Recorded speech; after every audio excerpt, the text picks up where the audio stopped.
Hey you guys, you asked me to make a video about what I mean about a man being a provider. And what I was really trying to get to is that it's not your job to provide for every woman. However, it's nice when men can kind of look out for us as women because we're more vulnerable. And maybe you don't feel like looking out for us because women have hurt you and they're too aggressive now and they act like they don't need you, and that could be what's happening. A lot of men don't even want to go up to a woman in public or open the door because she might get angry about it. But in general, it means that you keep your word and that you consider our feelings. That's the most important thing, especially if you're like, even in business situations at work or with a waitress. If you kick back the food, a woman's feelings will be a little bit more delicate, and just to be considerate of her feelings and how you say things, and keeping your word. So when a guy is just using us for sex, just having sex with us and then ghosting, or saying he's going to show up and not show up, those are things that are actually depleting instead of adding to our life. So if you just start having the feeling of like, I am going to leave a woman better off than I left her, it doesn't mean you have to engage with every woman, but just be aware of how you leave a woman. If you're keeping your word, if you consider her feelings, you are already doing protective acts, and that puts you in the protective being, and it's going to make you attractive to more women because we pick up on a man's energy just like that. And a man who has good boundaries but wants to protect. If you see a woman that's being hurt by another guy or being put down, speak up. What happened to that?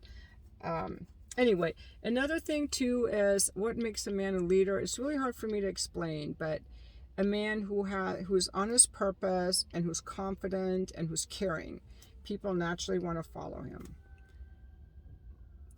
I don't really know what makes a man. I don't know how to describe or help a man be a leader. It's just that I can trust you. If you're competent in your life, if you handle your life well, then I can count on you and I can follow you.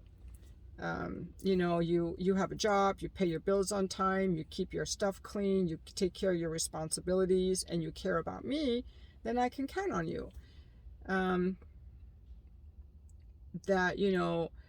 Or if you're taking a woman on a date, that you have a plan. You're not just like, well, what do you want to do? You have to have an opinion and be kind. Now, when it comes to how men do things, I'm not the best person to ask. There's some really great guys.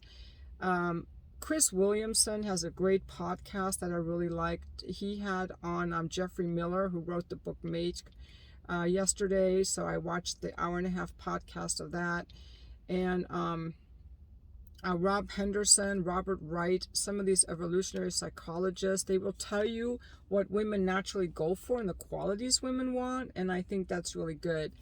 The guys in the manosphere are really bitter, and they're just mad at women for being how we were programmed to be, evolutionarily designed. That's like a man getting mad at a woman for liking a man who's successful is like me getting mad at men for wanting to fuck me. I mean, that's just what they want to do. So I consider it my job as a woman. If I want to be fucked, I'm going to walk around in a little dress and high heels, but I don't do that.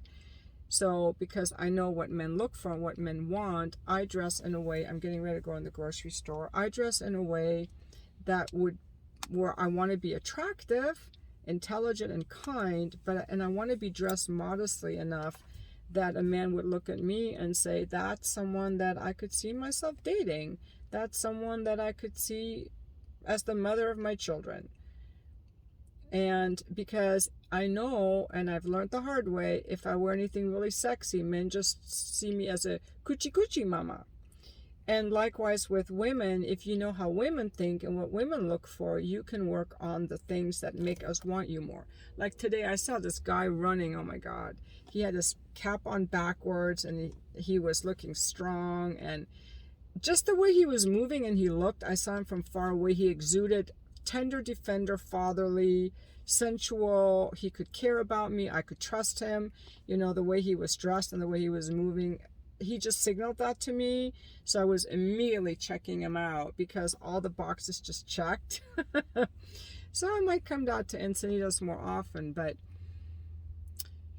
the main things I would say is be able to and this guy looked happy with his life. He had like this boyish happiness, and he was running outside, and that just all appealed to me.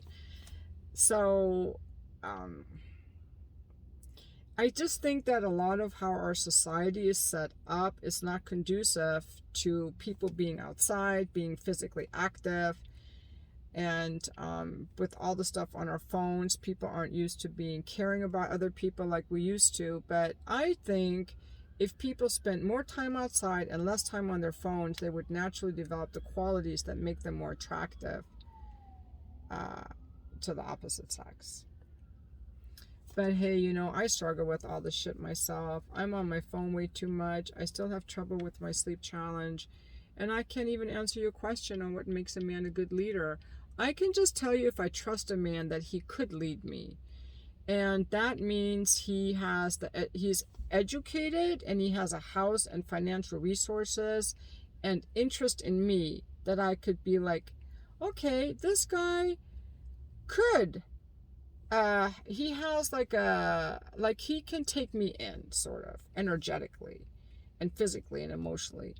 But, guys ruin it if they talk a lot about their ex, or they're preoccupied with their ex. If you're into talking to me about other women, it's not directed at me anymore, then I'm not really gonna. Why did I leave my ex-husband? Leadership isn't the only quality that's important in someone. I left my ex-husband because he was emotionally walled off.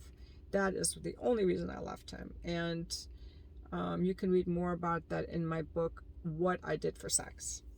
And thank you for watching my video.